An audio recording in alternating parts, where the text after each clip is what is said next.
All right, what is up, Race Brain Nation? It's your boy, Matt Mason, and I'm here with sworn enemies. These two dudes, have you ever seen them in a room together? Because I haven't, because shit would go down. We've got Milwaukee's enforcer, Marcus Wallace, affectionately known as Debo. And we've got that man all the way from Philly. You don't want to see this dude in an alley? That's right, Rich Ryan is back. We got the squad. Debo, Rich, how we doing?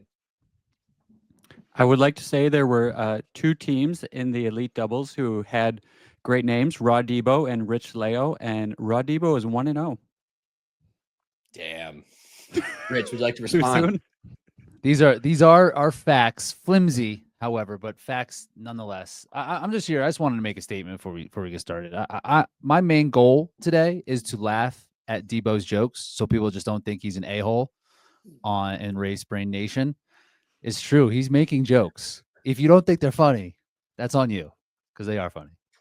The amount of people that I've had reach out to me about Debo absolutely coming across the middle last week and smashing me. It has been, people are like, does he actually hate you? And I'm like, no, that's just, well, he might, but that's his sense of humor. Yeah, sort of. Check out the video podcast on Spotify or on YouTube. You see, he'll give you a little smirk here or there. That's how you know. Maybe. Yeah.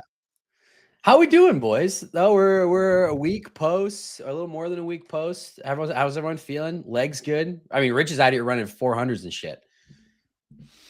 I was turning it up. And I was like, let's see, as I've been doing some like faster speed works, I wanted to see what I had, and it just like didn't improve at all. It was windy. I caught some headwind. Debo, what do you got for a 400? You have 56? You got 55s in you? After you posted that video, I was thinking, I know I ran a 63 in 6th grade, so I hope I could beat my 6th grade time. I would hope sub 60 would be nice, but who knows? I had a question about when you run a 400, but all you've been doing is endurance training, does it actually hurt? Or because as a sprinter doing like 1s and 2s and coming up to the 4 was always miserable. There's just like the discomfort just set in so much at like 250 that like I lost coordination and like I couldn't really feel like my run form was the way that it should be. But I don't think it hurt as bad. I don't know. I think I can get it to the point where the lactic takeover is extreme.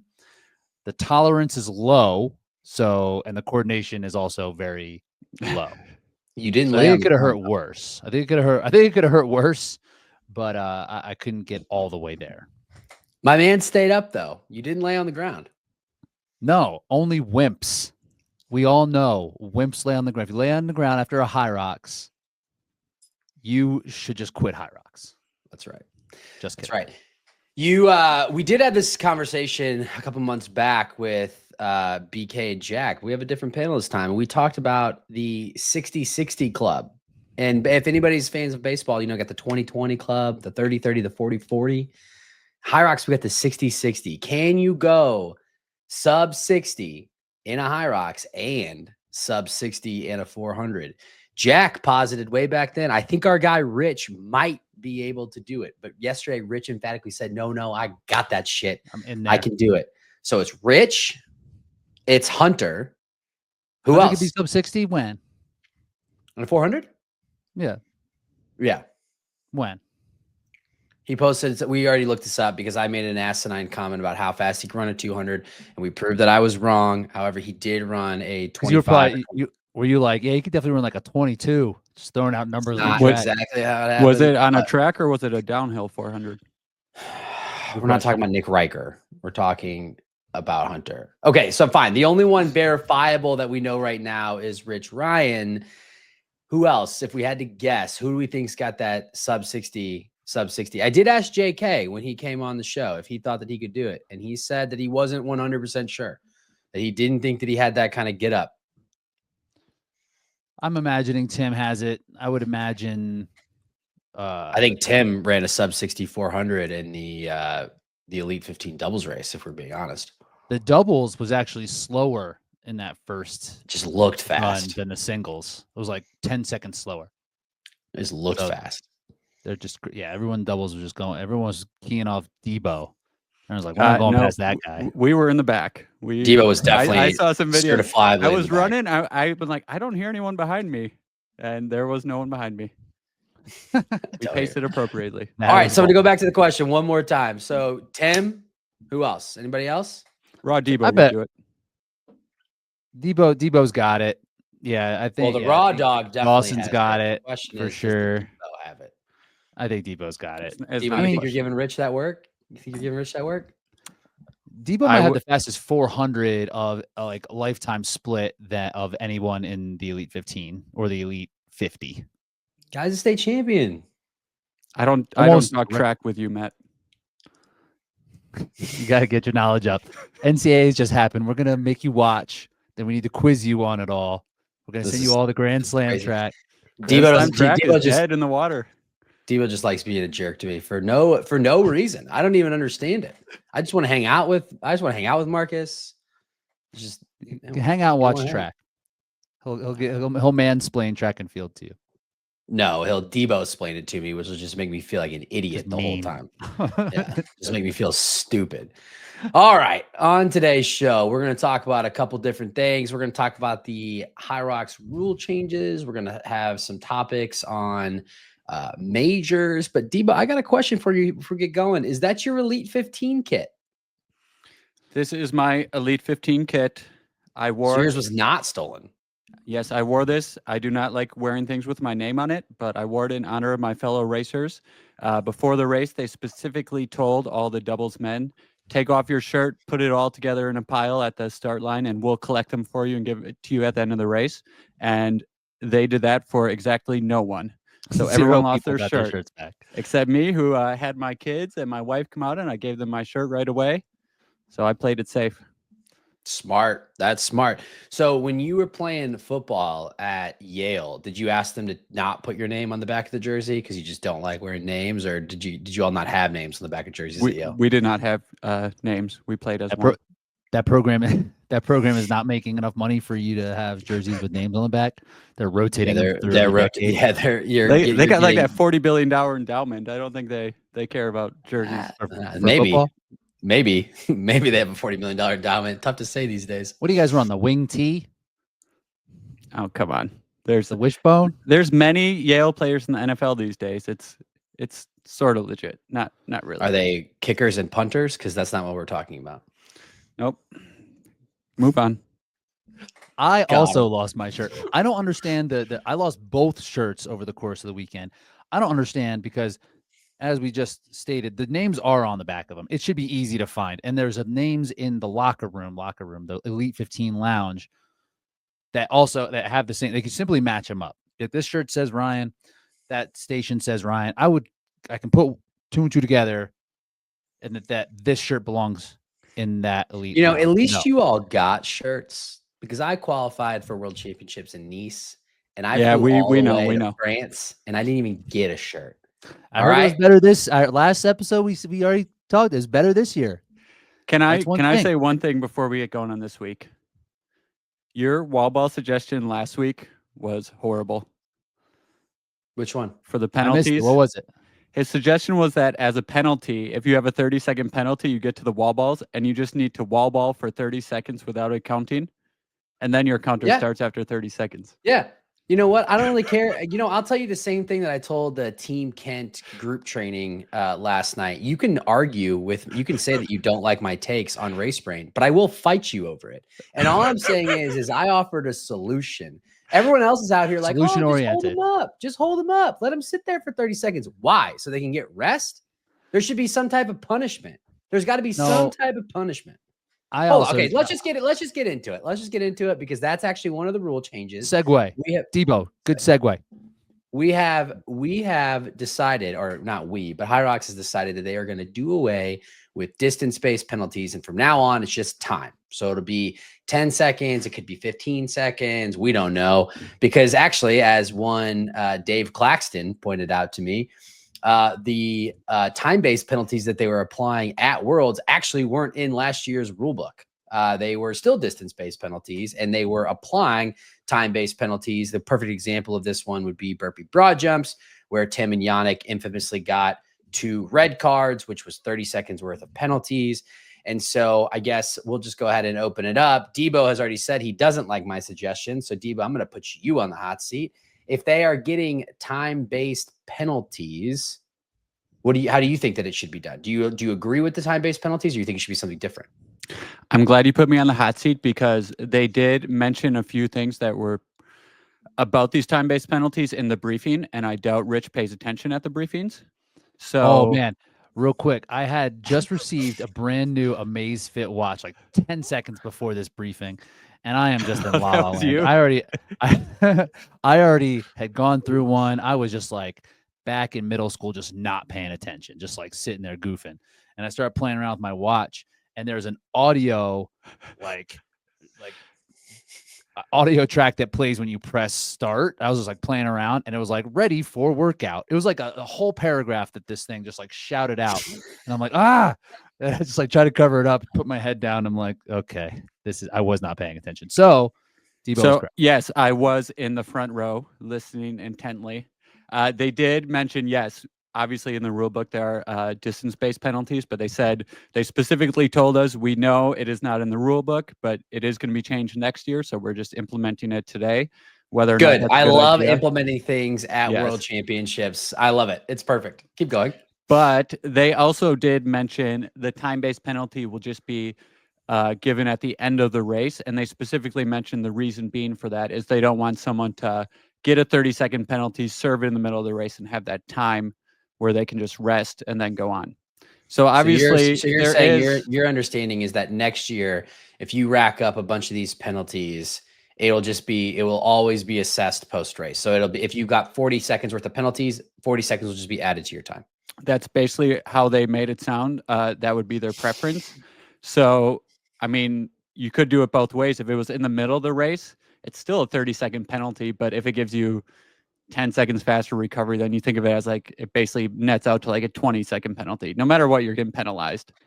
Okay, so this is new information for Rich because he didn't listen the first time. So Rich, I did not interpret it that way. I interpreted that they were kind of piloting this time-based penalty for the doubles, which I thought was fine, whatever. And that it was going to change next season for I was under that they were going to hold us. I didn't think that they were going to implement it at the end next season. That's kind of what I interpreted it as, but I guess I'm not sure. But along those lines, I don't think like the adding in that it's potentially rest and that's an advantage. Like you can just rest if I want, and like if it was actually an advantage, people would just stop for 30 seconds. And they would just lose that time. I don't see how having a time-based penalty where there's like a penalty box and you make people hold, like you could just do that in a regular race. It's like not against the rules. So I don't see, and if it was an advantage, people would just do it.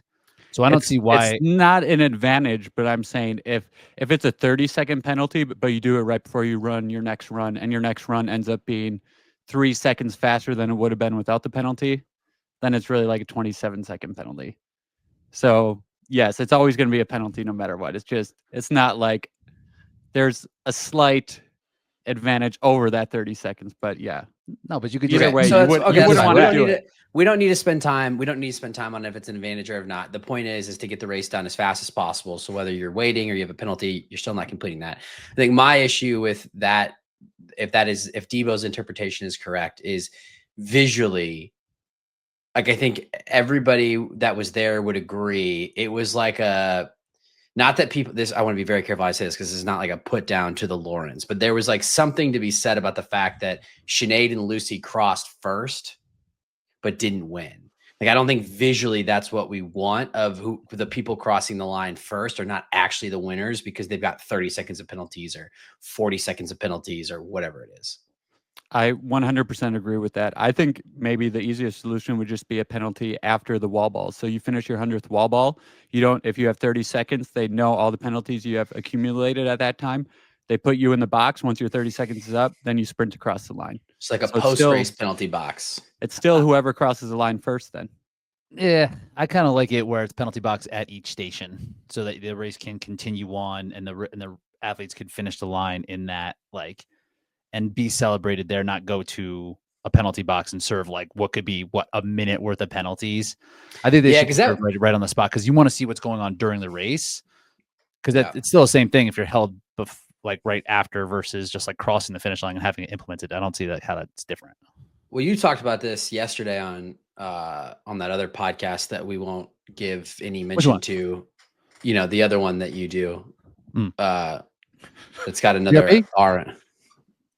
Yeah, TRP. I can't remember which station it was, but you were talking about how there was this weird moment for Kent and Rylan where they were running and Rylan was struggling and Kent was like, yo, we got a 30, like we're running with them, but we're 30 seconds ahead of them. And then I don't remember which station they were going into, is either Row or Farmers. And then you made the point of like, they visually came in first, but they were actually in fifth. Mm-hmm.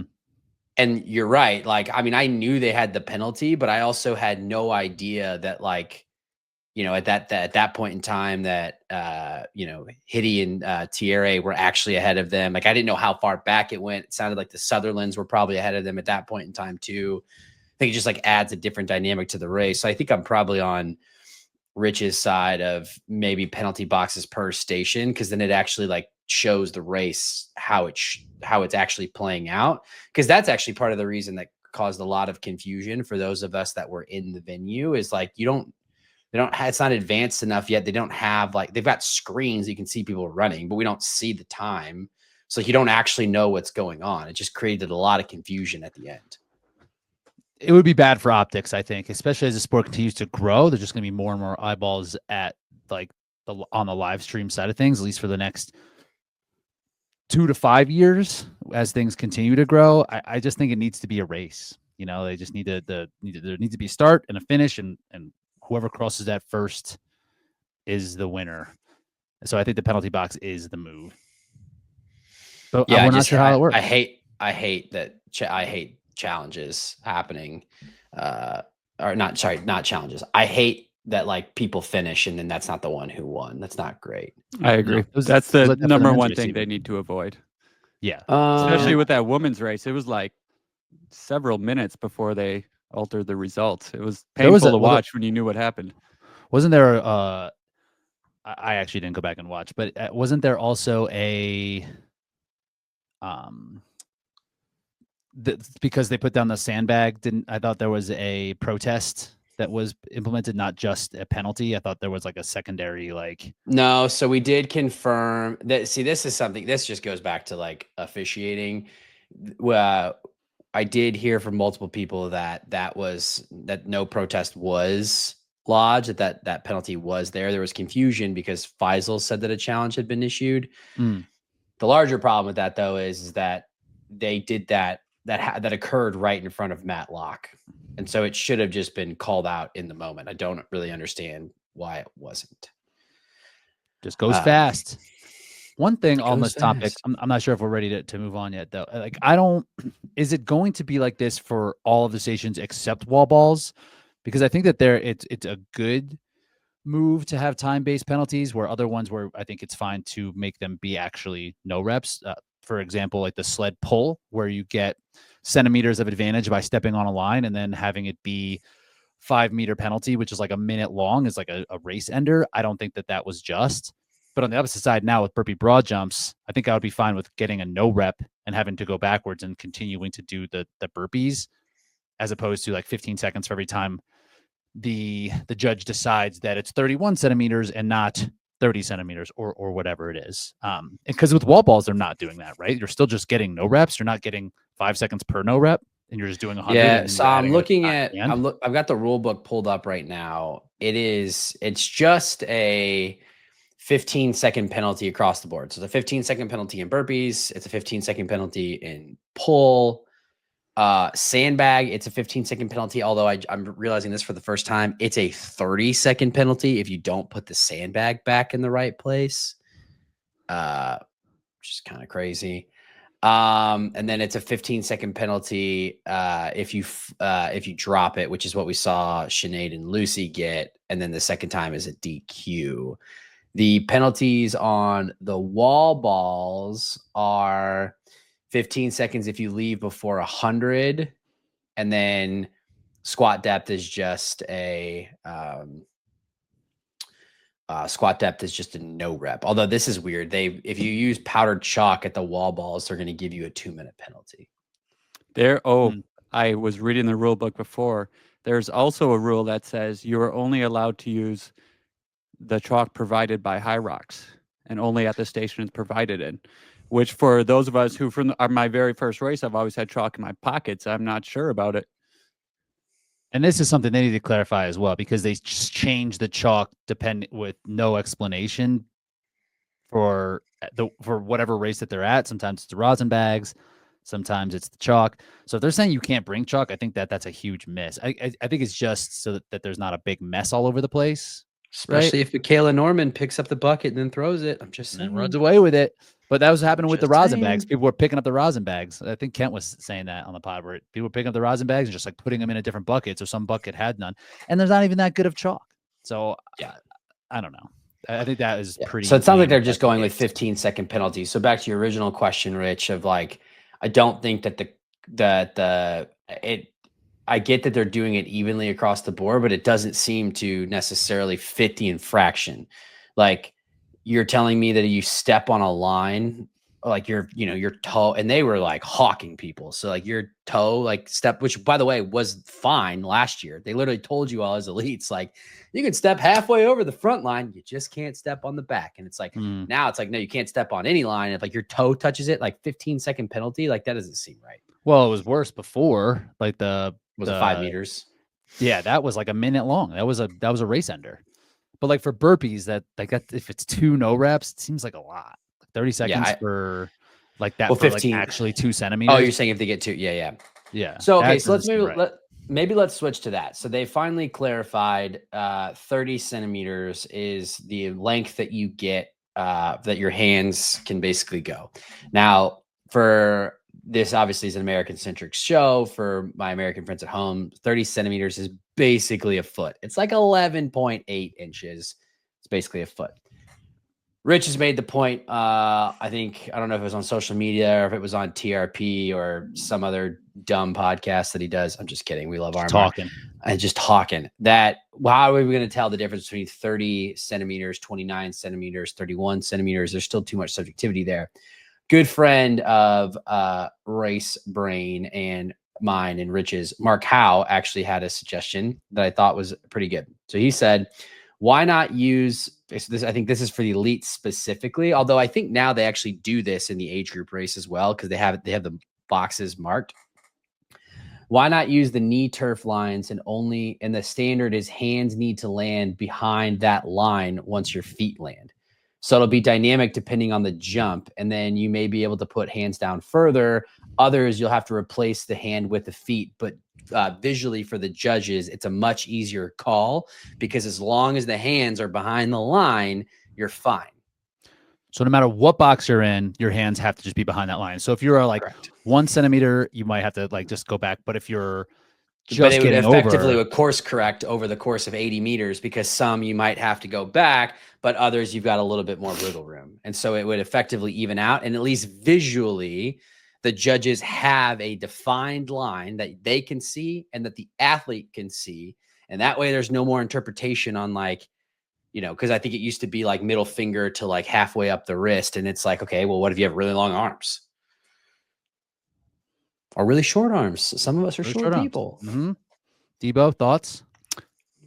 I'm trying to think how this could be implemented. It sounds like it would solve that issue, but then it would cause other issues. Some people would be like dialed in where they're like getting the perfect jump. If they have shorter jumps, maybe they end up doing a whole bunch more burpees. But I mean, yes, anyway, it would be nice. It would be nice to have a actual line, and then both judge and athlete know. And maybe they change the box length, right? Because if you are, because what are they? They are a meter now. Yes, I believe so.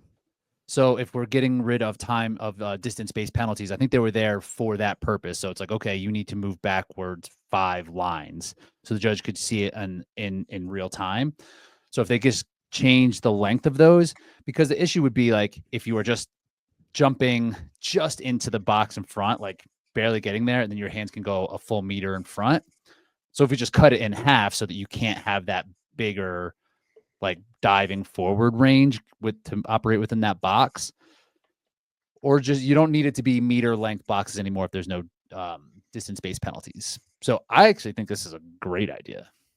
And like actually, now that you say that, yeah, that could make sense. If you just had more lines, basically, you would need more. Just cut it in half. Because yes, if it was like 2 meters, you jump just over 1 meter, put your hands at the 2 meter line, then that's quite extended. You're probably really reducing the number of burpees you have to do.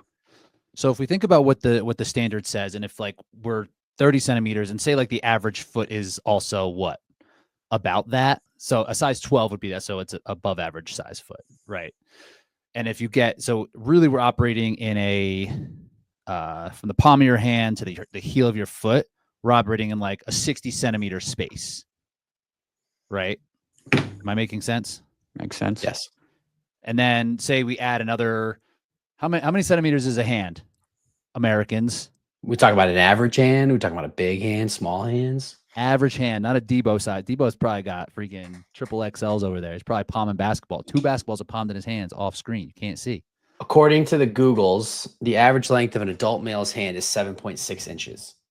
What's that mean in centimeters? Damn. Google. 18.9 centimeters. So let's call it an extra 20 centimeters. So now what's the box length that we're in? 80 centimeters. How many centimeters in a meter? So make the Europeans box, are laughing at us right now. A meter is 100 centimeters.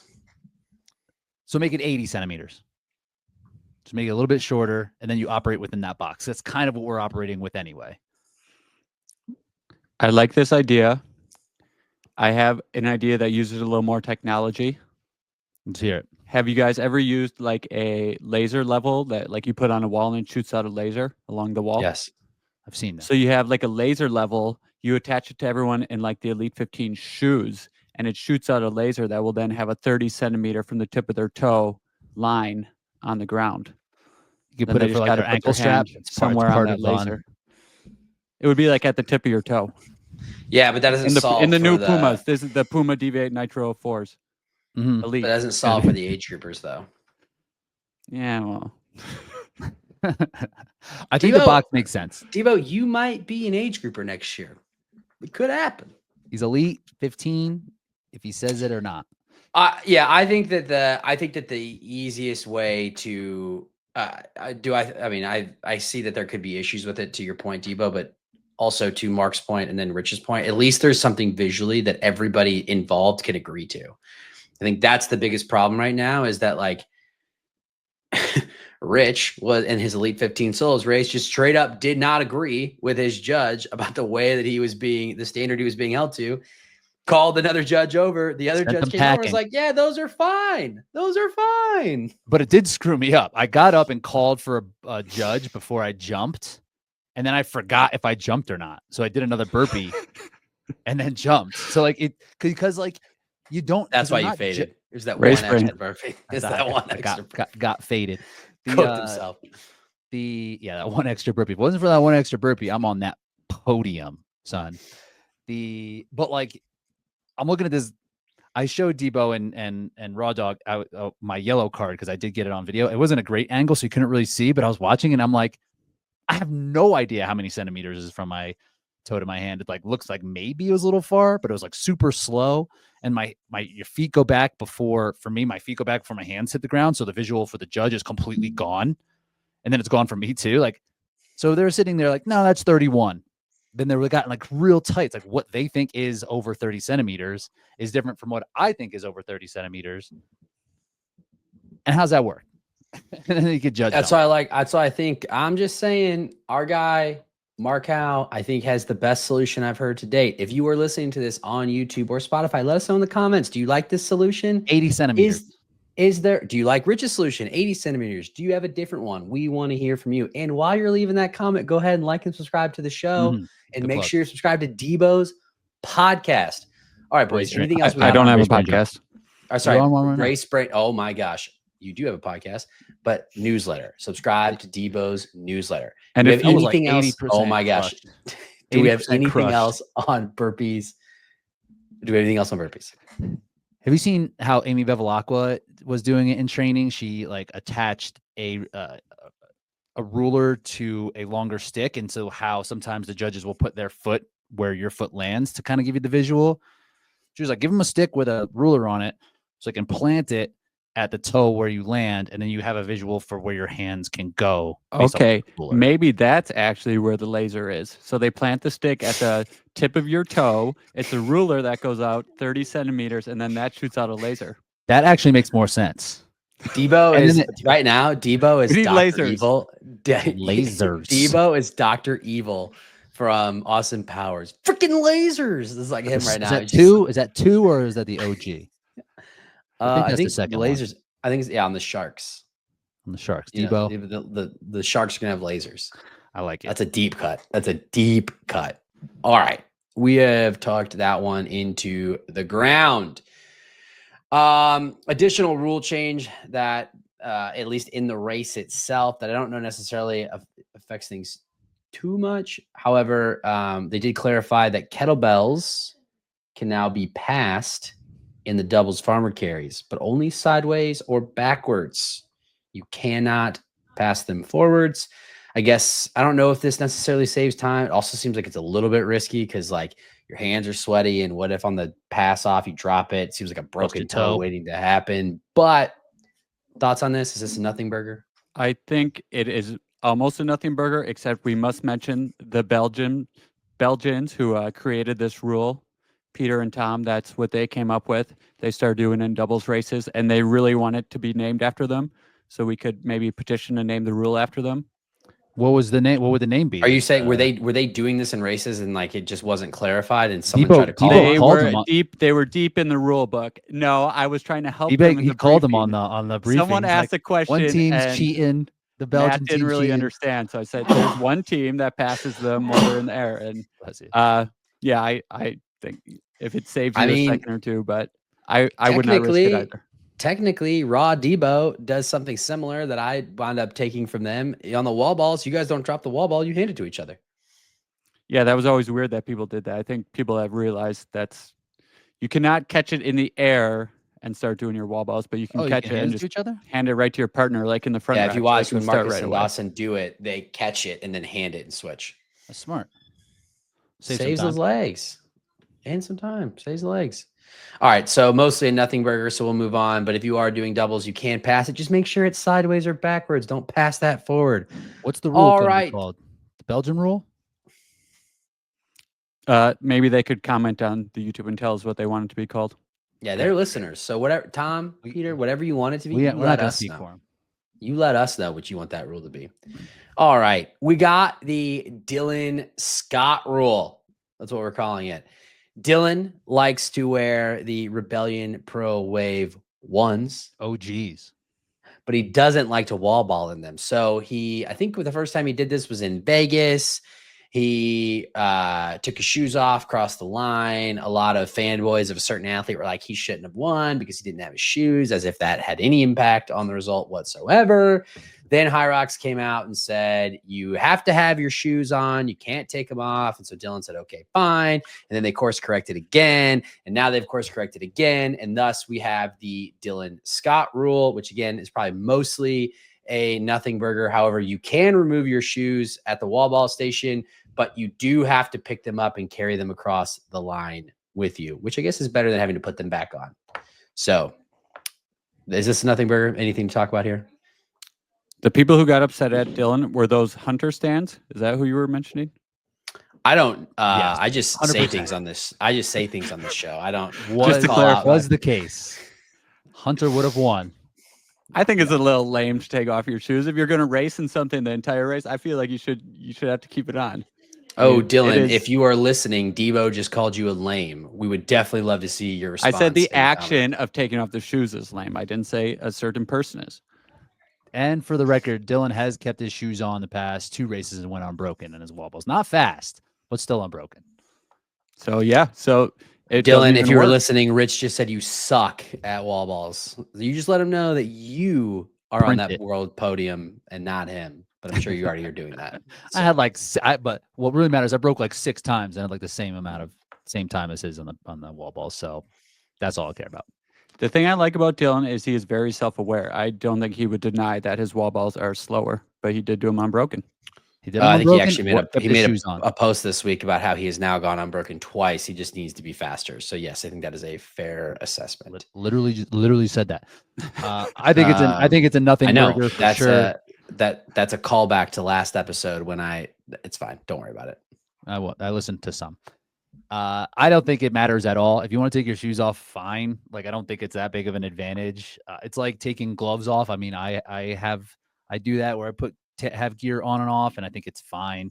And I think the rule of taking across the line makes sense just for the flow of traffic and for safety concerns. We just don't need shoes all over the place.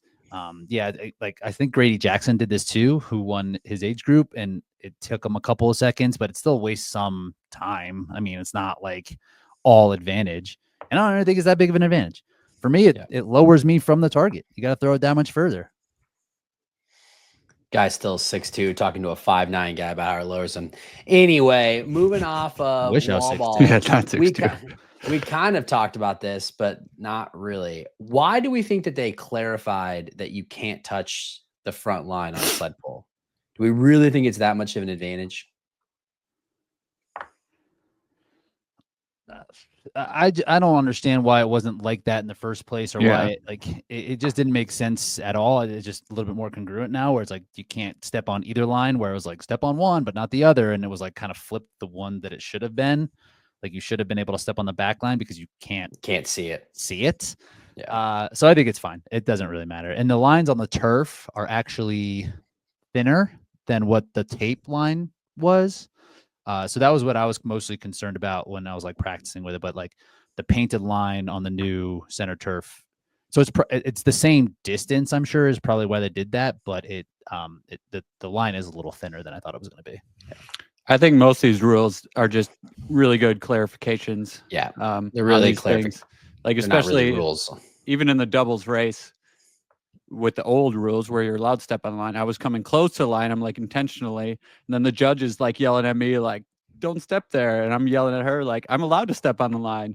So I think, yes, just having these clarifications, I think it's a lot easier to just never touch a line when you're in this. And now there is a line. There was only a back line before. There wasn't a front line. Now was even more. Yeah, that's true. So I think that's a little bit wise. So Tebow's probably right. And yeah, that's something the judges do. They don't give. It's either like they don't give you a warning, but they like give you a warning to their warning. Yeah. And I'm like either tell me it's good or like it's bad or not. Aside if you do this again, I'm going to give you a warning. And so it's like, so am I doing it good or bad? Is it, right. It's like, we're getting pretty close. It's like that's the intention. I was trying to get as close as possible. Not helpful. Like, I'm not trying to cheat. I'm trying to almost cheat, not completely cheat. Not really a rule change necessarily. However, they are going to just have dampers are just now going to be at the same setting across divisions, which I think is a nothing burger because you've always had the ability to change the damper to whatever you want it to. And we see most people do. So again, I don't think this is really anything that impacts athletes. I think everything is going to be set to 6 now. Whereas like for men's pro, things I believe were set at 7. So I think now just everything is at 6. I think women's open, it was set at 5. So there is that. I try to have this hard persona, but I'm such a rule follower. My very first Hyrox race, they say, okay, dampers are always set to 7, but they also say if you sit down, this was the old rule, and start rowing, you cannot adjust the damper once you start. So I sat down, I grabbed the handle, started a little, and I realized it's at 10, which I really don't like. But I'm freaking out in my head because I'm like, I can't change it. The rule book says I can't move it. So I'm glad they have changed all these further. What does it say if you're super yoked and you rip the handle right off of the ski erg? Any rule on that? No, but I do know that if you're in the middle of an Elite 15 race for money, you will not get a clear answer of what they're going to do to make sure they correct it. Did it happen while you were skiing, or did it happen in the transition when you let go of the handle? No, it's while I was skiing. Have you ever had that happen to your skier, Debo? You seen one of those happens? Like there's an elastic piece that will just like pop, and it just like I have a bum handle on mine. You can get it fixed pretty easy. But a pet peeve of mine at these briefings is like if there's a super specific instance that happened to one person, never happened to anybody ever again. They ask raise their hand and be like, "What happens if the handle gets broken during ski erg? What do we do?" And so I'm doing that right now for you all. I hope you like it. I'm just letting everybody know that we would have gotten those 15 seconds. And we've been on. Yeah. Would have been in there. Would have been in there. All right. This one I actually think is going to affect a lot of people, and I have no idea how they are going to police it. Spitting and or clearing your nose on the floor or carpet or rapid cooling results in a 10-minute penalty. Look, I got Rapid nasty cooling? sinuses. I'm not. That's what it says. What does that mean? I believe Debo, I I believe that something- you're impacted by the spitting, and No. so I'll let you cover, or Dawson is. So I'll let you cover that. But I'm going to go ahead and search the rapid cooling. I thought I saw something that was basically taking water from the water station and dumping it on yourself. Gotcha. Which I think is a good rule, because those water stations, when you're running past them, can get quite slippery. If that is the case, I do that every single race. I don't know the last time I did a Hyrox. Penalty. I don't know. Well, I just watch I just go by the examples set by the elites. They just take off out of stations, grab some water, drink some, dump the rest. I mean, I'm just doing what I see the pros do. You know? So yeah, that would be quite a change to not allow like the water dumping. I understand why, because I feel the same way that Debo felt. Like it's a little sketchy around that water area. And then what they don't want is having everybody else doing it, and then it's like a slip and slide for 5,000 people a day.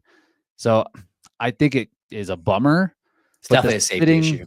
Definitely safety. And the spitting and the snotting is just like, that's just gross. And same thing, if the pros are doing it, everyone else is going to do it. Like, I don't think I think that's fair. I have the exact verbiage here. It says, to avoid creating slip hazards for other racers and staff, the fluids provided at aid stations are for drinking only. They are not to be used for active cooling, pouring water over the head or body. Doing so will incur a 2-minute penalty per infringement. Wow. Yeah, again, how are they going to police that? You're going to have a judge standing by the water stations that's going to stop you and take your arm? I'd run away and cover up the numbers on my arm, and they would never know. That's what I'm saying. They're not going to stop temporary me. tattoos. They're not going to stop me. Yeah, those temporary tattoos that were not so temporary. Good friend of Race Brain, Maria Fetchik, still had hers on plain as day a week later.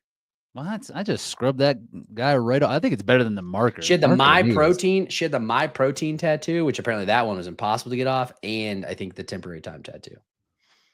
Nah, it's got to put a little elbow grease in it. Just a little elbow grease. A little elbow grease.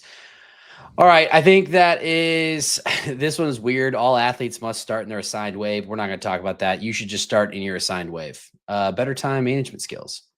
And then the only other one that they really spent time clarifying is a major update. And this one is kind of odd to me. Last couple of years, there has not been a pro category in the 60 plus. It has just been open. They now have brought pro back to 60 and 60, or 60 to 64, 65 to 69.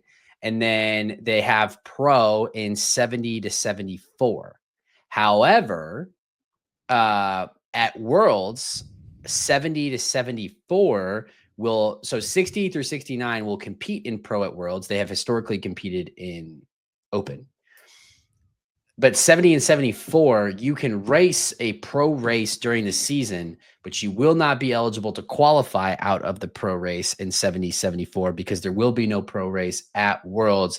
This, to me, just seems ass backwards and doesn't make any sense because they just updated the rules to where you could not qualify via the open categories for World Championships anywhere else unless it is the North American Open Championship, the European Open Championship, or the Asia Pacific Open Championship, which is happening either this week or next week, where there are no pro divisions. Does it make sense for Hyrox to allow people to race in a harder race and not be eligible to qualify for Worlds? I mean, I think 70 plus. How many people is this actually going to affect? And they know it coming in. Cheryl Snow is 17 years away from this, but I'm telling you, when Cheryl hits 70, she's going to be doing it. Just saying. There was a guy in one of the doubles, the age group champions. He was like a marathon guy, ran like a 2:10 marathon. He had some pretty solid splits. It was 60 plus or 70. I don't know. But you trying to tell me that there's a 60-plus-year-old 2:10 marathon guy, or he used to be? No, he used to be. I think okay. I needed that clarification. The 96 not clear Olympics. on the way you said that. You made it sound like he ran a 2:10 recently. And I was about to be be like, you're going to a give me shit for legend. track, and then you're going to say something like that on my show?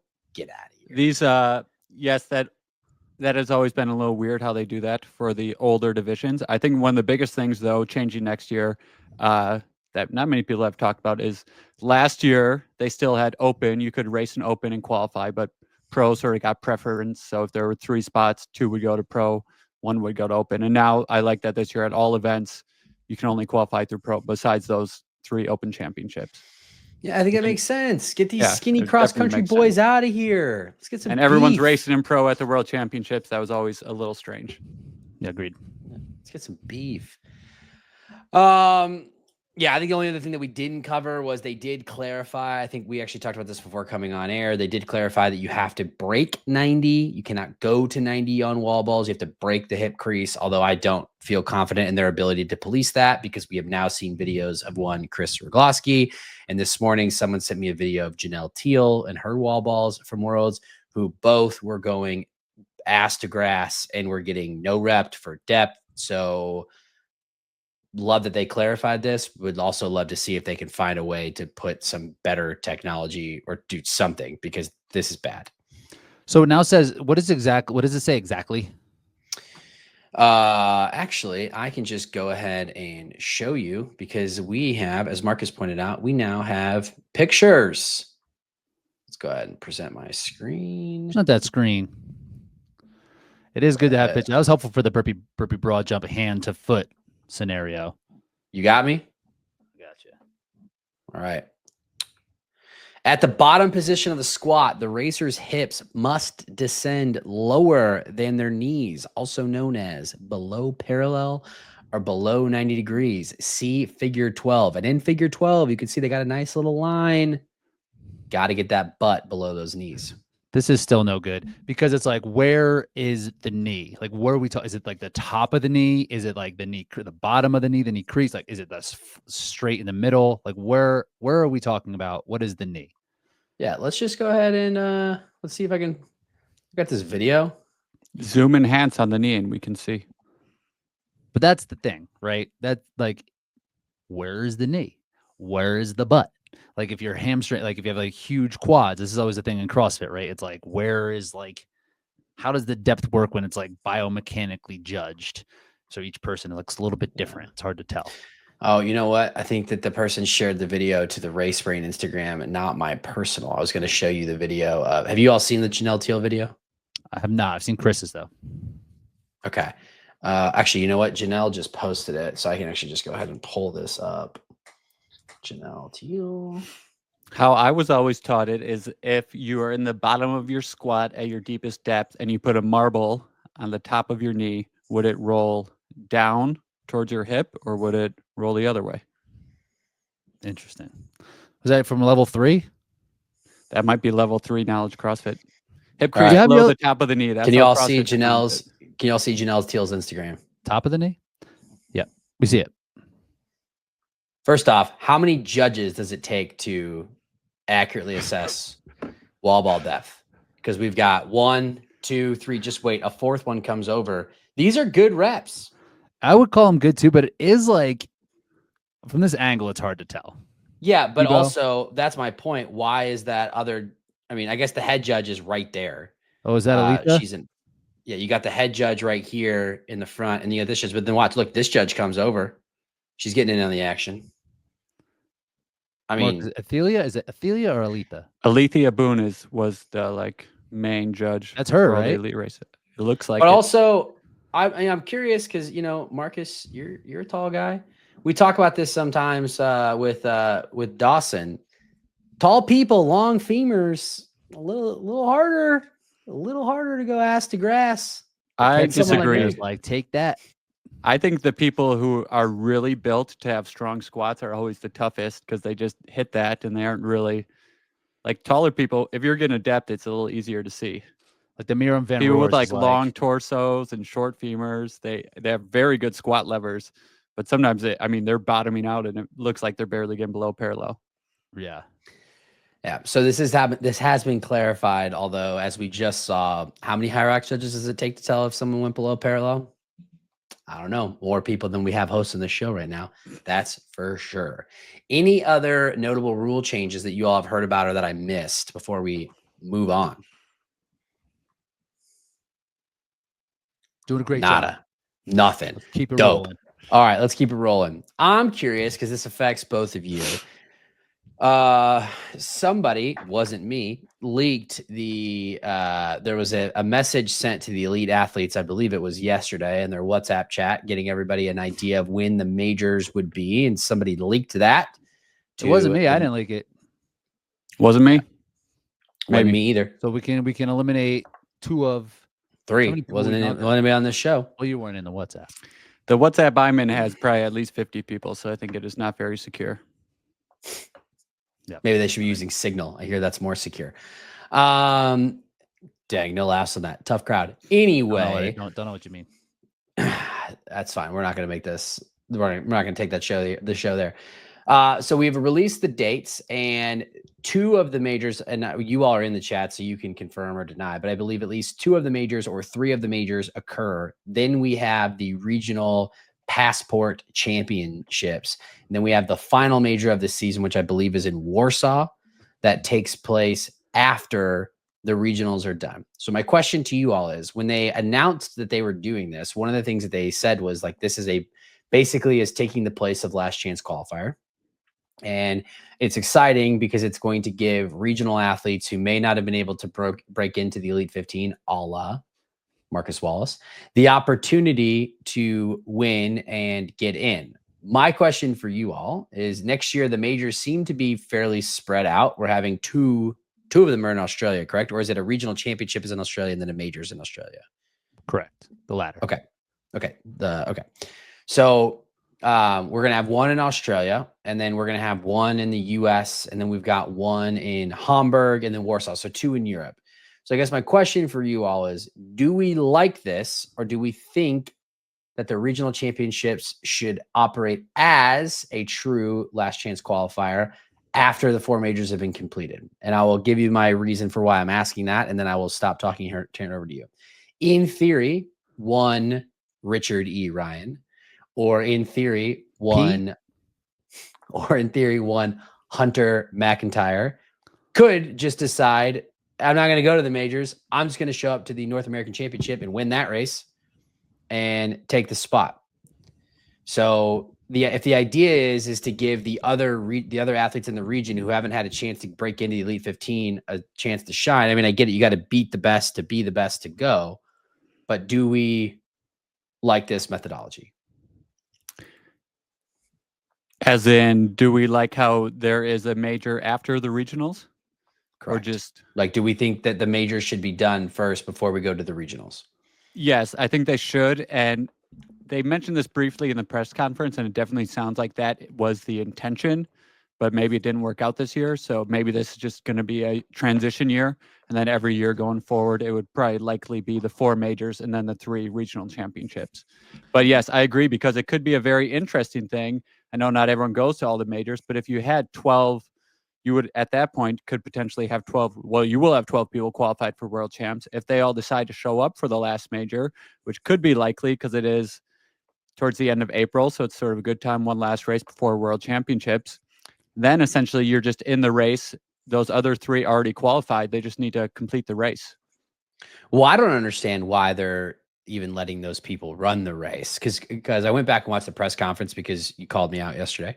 Or no, your partner did, but you guys are one. It's like symbiotic.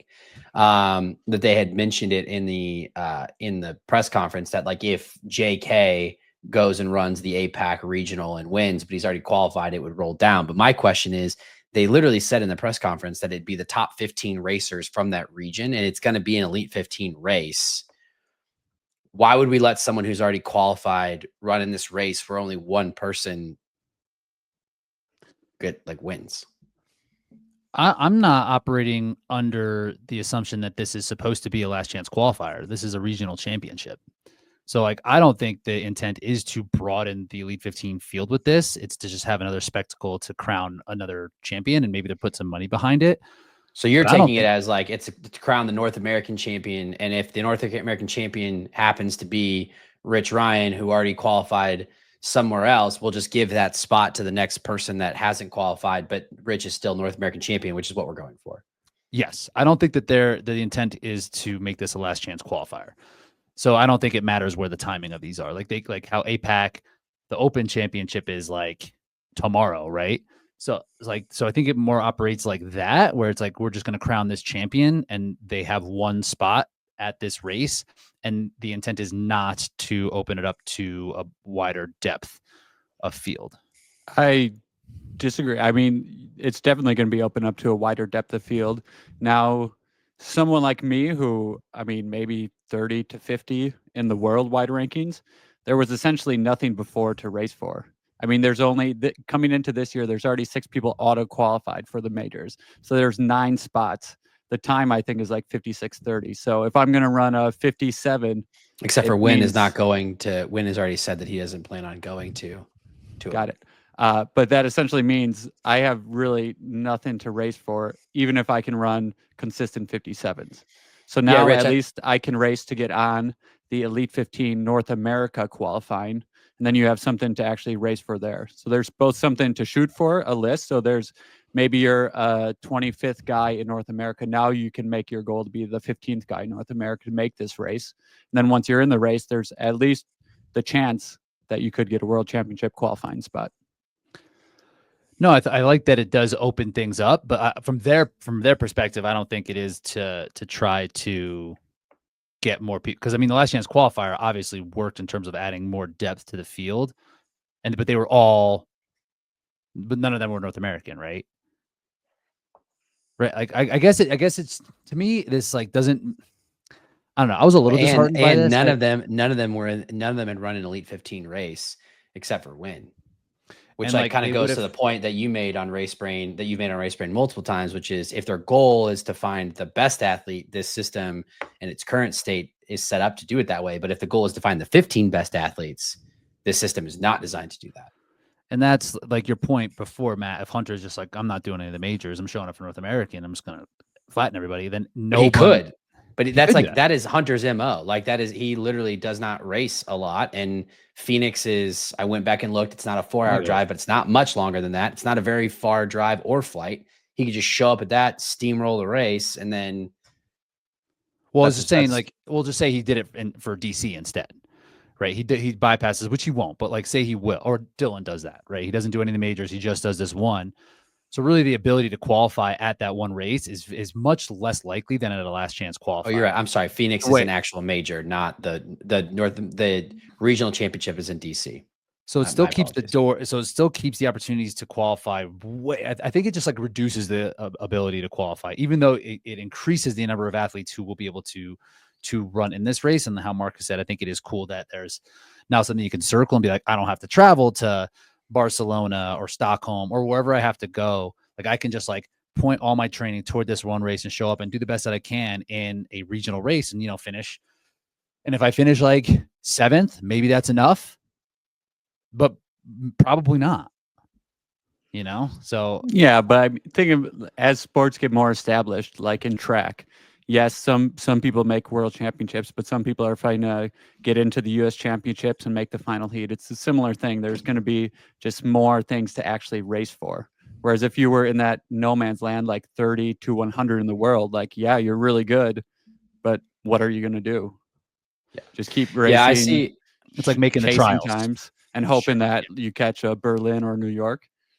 Yeah, I see Rich's point of, I think that it was just the way that the question was asked and then probably responded to that made it sound like their intention was to do an LCQ, but now reflecting on it, it probably wasn't their stated goal.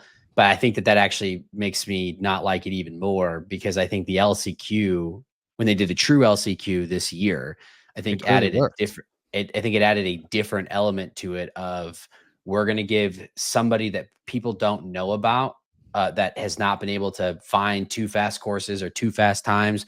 We're going to give them a chance in. Like Tom Rogers is a great athlete, and he had run 58s in Australia and he was good, but in the 2-time system, Tom Rogers was never going to crack. Sorry, maybe not never, but at least last season, he couldn't crack it last year, and he may not crack it this year. Then he finishes 6th at Worlds and proves that, he absolutely deserved a shot. And we're going to miss that element now because you could have athletes who decide to be selective because you don't want to travel to Brisbane and you don't want to go to Europe twice. And they just peg one race and that's it. And that takes a spot. So that math works out that way, Debo, that like every qualifier could show up to Warsaw.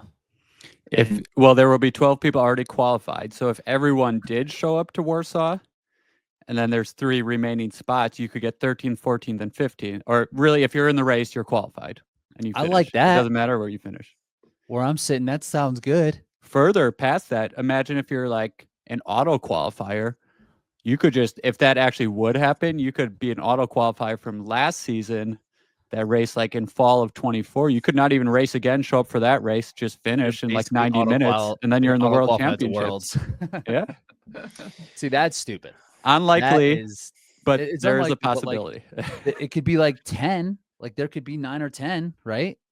And 13th. Yeah, it seems like the initial reaction from the Elite 15 athletes that have got auto qualifiers is that people are definitely thinking about these races differently now. And I think that one thing that last season proved is the season was too long. I think that people that tried to race every single race, they felt the effects of it toward the end. And it just, from a scheduling perspective, staying healthy, being at your peak is just like too much. I would imagine that this year we're going to see people that are going to be more selective about the races that they run, which is why it's funny that they call it the Elite 15, because there's going to be majors where it's not going to be the Elite 15. Sure, it's an Elite 15 race, but you're going to have roll downs to the 20s, potentially the 30s. Like, I think just open up these majors, make them a little bit bigger, and then still have, for your world championship, you only have 15 people. But it's like it solves the time problem. Yeah, it's like an interesting step. Like there's too many auto qualifiers. The time base is still around and is incredibly flawed. Like they winning a major and getting an auto qualifier is dumb. We saw it the last 2 years. Like it just doesn't work out always. Like there's things that happen in people's training and in their lives, and they show up and they take spots and they're not ready. And they did something that was 18 months before. And they're just because in theory, Ronk will be fine, but Ronk won Amsterdam, and that was the only race that I think that he would have. Because then in Hong Kong he got 6, so he didn't get a podium, so he wouldn't have been. And he didn't race any other majors, and then didn't podium at Worlds. So Ronk won Amsterdam, and in theory is in for Warsaw in late April of 2026 from a September of 2024 race. And that those races count longer than everybody else who raced Amsterdam. Like why? But why at that point, your 254s will have fallen off. Just that were by late April. Late April, yeah, I guess you're right. Right. So like he gets this race that happened before mine, and before you ever ran a 54, and then you ran 2 54s. Yeah. That doesn't make any sense. Right. Too many autos. So, I mean, this is a step in a interesting direction. I like the American Championships, like Marcus's point that it's kind of like the U.S. trials, which, it is, which is cool. And that will be a cool, fun event to be at. But it's still going to be like extremely selective, right? Like we saw last chance qualifier dudes, they finished what, 5th, 6th, and 7th, right? Like what about the rest of the dudes? Like does Emilio, does he finish 8th? Like all those dudes all the way through. Like there's a bunch of guys. I don't know. It's not paying service to the depth that this sport now has. All right, one more question on this. Should Elite 15 times count for one of your 2 times for qualification into a major race? Different courses, different setups, less people on course, less crowding. And I only got to run in one, and it was the slow one last year. The heck. So yeah, I'm with Debo on this. If it's bad for me, then no, they shouldn't count. But since one was good for me, Glasgow was legit. Yeah. That should definitely. Glasgow was definitely not short. 8.7, maybe 8.8. Who Some could people are say? saying. He was So I on one. heard someone told me that it was 8.8, so I think it's correct. My time counts. No, they should not count. I can't believe they have not come out and say like, call these events like when you're running on the airfield or you're running in New York, call them like a signature event or something and say these signature events are not going to count that are on the calendar. Everyone who runs in those knows they are not real times, but now they are going to be on the leaderboard for 365 days. Right. Which again, for the depth of the field, it's like worse for the athletes who can go in there and mix it up because they didn't get a goofy course. So I don't know. But on the other side, like if you are doing mostly majors, how are you supposed to get Yeah. times? Yeah, I mean that's a fair point. Like I think I don't because you don't listen to the show, Rich. I'm gonna put you on game real quick. I snippets. I'm gonna put you on game. Your Sure. boy Palau Menendez Fernandez. Mhm. Did you know has never run a sub 60 men's pro race? What was he in? He wasn't under 60? There was Barcelona? that one Huh? where he had like a penalty and it like put him just over an hour, or he said he finished at like 59, 58, but they gave him like a hour, 1 second or something. So it Yeah. was very close. If But you look at his times, he's never run a men's. If you go to high result, he's never run men's pro sub 60. All of his sub 60s have been in elite races. Pelayo's gonna have a hard time, huh? He's 15th right now. No way. Yeah, I think Really? How? Yeah, I'm pretty sure. Oh, because he has a Well, they Glasgow haven't time. updated it, He has but a Glasgow time. Anthony Parasini has already figured out the 2 times for everybody, and right now Pelayo is 15th. he has a 57.25 and a 55.23 on the list. Forgot about the Glasgow Right at the time. cutoff. That's right. Well, for his sake, because he might not be able to run an early season race, right? That's the other thing with this. It's like if you experience any type of injury, like Meg doesn't have times. You know, like what's she supposed to do? Oh, you're right, because she took second in Amsterdam. She didn't win that race, so she doesn't have an auto qualifier. So she have to run 2. She can't even run in the fall races. She's gonna have to get 2 times. Right. And there's not many opportunities. I was looking at it and I was like, maybe I'll try to get something in. Acapulco. I exists. did look at Acapulco and I was She'll be surprised fine. how difficult flights are to Acapulco. It's really hard to get there. It must not be a very big airport.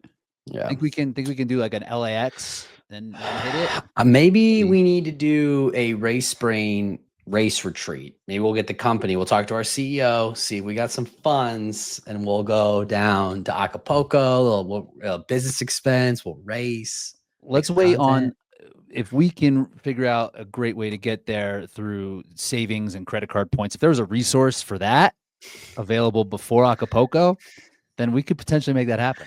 Stay tuned. I like that. I like that. Teaser. All right. Any other comments on? Do we have any other comments on World Championships or majors? Elite 15 individuals and doubles going at the same races every time now. So They're in majors. Qualifying is basically the exact same for doubles, except you will only be time-based and one time, and there are no auto qualifiers. So like the podium from World Championships is not auto qualified. Do we know, or is it gonna be the same day? Like if you that was going to be my question. Are they going to be the same day, or are they going to be like a Thursday, Saturday? Because then that's going to make it tough on some of you guys to try to get in. Because if you don't if it's same day, you might not be able to race. And then if your solo race doesn't go the way that you want, but you've got the next one pegged for doubles, like athletes are going to have to make choices. So for someone like Rich, it may make it more difficult. For someone like me, I'm like, yeah, get all those individual guys, make sure they can't race. So I guess it depends. I mean, if they do it the same day, essentially what they're trying to say then is they're trying to open the field to more people, I would say. Trying to specialize. If they do it other days, then they're trying to say we like to have like these people who are running. Last year on each side, it was 10 men and 10 women that were in both individuals and doubles. So then I think they're saying that's sort of how they want it to go. It depends how Hyrox wants that to work. Yeah, but dude, Tim Vinish is going to be in both because he's that dog. The first ever double world champ in the same day. Given an asterisk. The thing with, I don't think that they will do it in the same day just because they have the Elite 15 races on Thursdays. And like, what are we going to have this be like a 4 p.m. start on a Thursday for individuals or doubles. Oh, yeah, that's a good point. Because they give them their own race. So you can't have 4-hour-long races back to back to back to back. So I'm guessing it'll probably be like that Thursday, Saturday situation, which would be better for the majority of people who would need to travel. How now both those they have the venues now where they say they're going to have in like Elite 15 set up separate from the normal courses, but then there's also the stadium races where they say they did not say that. They just said they're going to be stadium races. So I guess how it could be different for those as well. I'm excited for these stadium races, man. What are they going to like single lappers? I'm excited too. I'm definitely trying to get in that Arizona race. Yeah, that's going to be cool. Well, you should definitely be there for doubles. We're 17 currently on the list. Or is your time not going to? Your Houston race isn't good enough for top 15. We're currently 17. People aren't going to travel like that for doubles, but I've said that about singles. I'm always wrong. Same thing. I'm always like, people are crazy. Yeah, but at that point in time, that's the third major of the season, Debo. So people will be qualified. They're not going to travel over to Phoenix. Okay. That's what you're going to do. But you do need to get a time because you could fall down further. So, all right, thanks, coach. That is our. Oh, hold on. No, I was gonna do a hard. I was gonna say. Well, go for it. What do you got? I was changing the topic as well. Kind of. What are you gonna change to? What are they going to do to ensure consistency among the sleds? Are they just going to be like, no, it's still good? No, it's not the carpet's fault. I don't think that they're clear. They kind of said something that it implies that there's not necessarily going to be perfect consistency because they literally said over time they're going to get harder. Yeah, I was told. So they're not going to have consistency because they are going to be different race to race. I feel like that should be assured at least to these majors. We should have visuals. We should have some sort of evidence that proves that every single lane is the exact same. And we'd want that for everything, but it's just not realistic to do that for every racer across these week-long events that they're going to have. But I feel like for the Elite 15 pro and doubles, elite singles and doubles, like there should be some sort of assurance and we could get some sort of evidence that we can like see it, not just like we're doing the best that we can. We promise that it's the same because like that clearly has not been the case. They need to examine the way that they're doing shipping because that's when these sleds are getting beaten up is when they're getting unloaded and loaded and pushed across concrete and pushed across trucks. The obvious answer would be 15 new sleds for every major, although that's probably fairly expensive because that's what 60 105. How much are sleds at cost? 120. That's 100. That's 120 new sleds a year. Because between all the majors, look at that math. Look at me. Between majors and world championships, it's 120 new sleds. That's the obvious answer. But I do think they need to figure something out though, because I will say we talked about this a little bit last week. Like you're still a community-based event, and the Elite 15 is growing, but you're still making the majority of your money and your interest off of the regulars. And if people start having bad experiences like they had at Worlds with your most dedicated fan base, you're gonna start losing people. Yeah, but there's so many numbers right now that there's just gonna be someone else to fill it in. It's a problem. Right, but I'm saying if this keeps happening across races, like beyond world championships, that's your most dedicated base, you know. It's a problem that will never be fixed, but I really hope it does because I keep pushing these sleds fast in races, and then everyone says, my lane, I just had a fast lane. So eventually I want people to just be able to recognize, like, maybe I can actually push the sled fast. Here's the thing, Debo. Everybody wants hard sleds unless it's hard for them. That's really what people are saying. They want hard sleds for everybody else. That's what they're saying. That would be ideal race conditions. Definitely what they're saying. I don't know how you fix it. But I do think the first logical step is they need to figure out a way to take better care of them in transit, because I think that's where they're getting jacked up. And we know that's what's happening is that when the surfaces are getting messed up on the bottom, it's causing friction. So hopefully they address that. All right. One more hard pivot for you all. I say DECA, you say fit. We had a DECA fit this weekend, DECA fit North Carolina. We're not going to spend too much time on this, but there is something that stuck out to me that I do want to address. On the women's side, Tara Jackson took the win with a 35.09. That puts her in 6th on the global leaderboard, qualifying here for Worlds. Janelle Teal took 2nd with a 35.48. Imogen Cross third with a 36-34. On the men's side, Ryan Kent with a 30-20, Nick Downhill Specialist Riker with a 32 flat, and Joseph Cotto with a 32-32. The thing that sticks out to me, though, I'm going to ask a question here. Our boy Ryan Kent told you that you asked him, you on RMR, you said, dude, you got that sub 30? And he said, bet. He said, I got that. Not only did he not get a sub 30, guess what his 5K time was? Oh, I didn't even see. Was it like 19 minutes?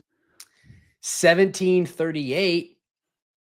Little not bad. Fetty Wap, anybody? 17:38, which was 37 seconds slower than Lauren Weeks's 5K time in a Deca Fit last time she ran. Is this a nothing burger or is this something? Is Lauren Weeks the best runner in Deca? What was she? 17 what? 01, I think. 01. I think that was faster than when I won Deca. I think I was like 17:03 to 5. So you're saying Rich Ryan is saying Lauren Weeks is the best Deca Fit runner in the planet on the planet. Could be the case. I think Mark Gaudette was under 17 at one point, and I think there was another athlete who was under 17 as well. And has Rylan ever run under 17? I don't think so. So it could be Lauren Weeks. I can't say anything. I've run Deca Fit at my 5Ks, nowhere near that. What I can say, though, is I did see a video of Ryan Kent, and he was wearing little like fingerless biker gloves for the race. That looked sick. Him and Hunter, they look cool as shit, dude. I got beef with Ryan Kent now. He mentioned me in a different podcast, and he was entirely incorrect. So I got beef with him. He's going on my door. Yeah, talking about Harvard? He thought you went to Harvard too? No, he mentioned that they zoomed past Rod Debo after the sled push. But anyone can go look at the live tracker. You can see the results. We entered the sled pull before them. So how could they zoom past us if we entered before them? Yeah. No zooming. To be fair, they did close the gap on us on the run, but they did not come past us. There was no zooming past. Lauren Weeks could have zoomed past you, though. She definitely would. 17:01 in a Deca Fit. That's pretty nuts. That's pretty crazy. Pretty nuts. Pretty crazy. All right, boys. I think we did it. Anything else? Anything we missed? Just know that no matter what happens, I'm going to complain about these rules. Doesn't matter. All right. Whatever happens next year, I'm going to be upset about it. If you made it this far, if you're still watching, go ahead and clip Rich's face right now, because this might be the last time you see this man's on the pot. Who knows? I'm signed up for another one. Signed up for another one. The blue moon happened today. This is your once in a blue moon. Go if you're I'm doing another one. Go buy a lottery ticket. Like and subscribe to the pod. Like and subscribe to Marcus's newsletter. We're out here working. Debo, any final thoughts for the fans? Thank you for the support of Raw Debo. I love Hyrox. All right.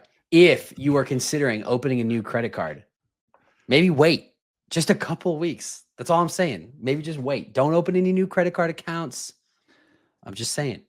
Quick teaser of knowledge, Debo. If you were to open one card to travel internationally, which one is the move to get the most points or bang for buck, bang for lack of buck, whatever it is? If you're like, I'm doing 3 international. Do you want lounge access? Do you want just points? Gosh, it was a quick question. This is a quick question. This isn't a quick one. No, just wait, people. All right.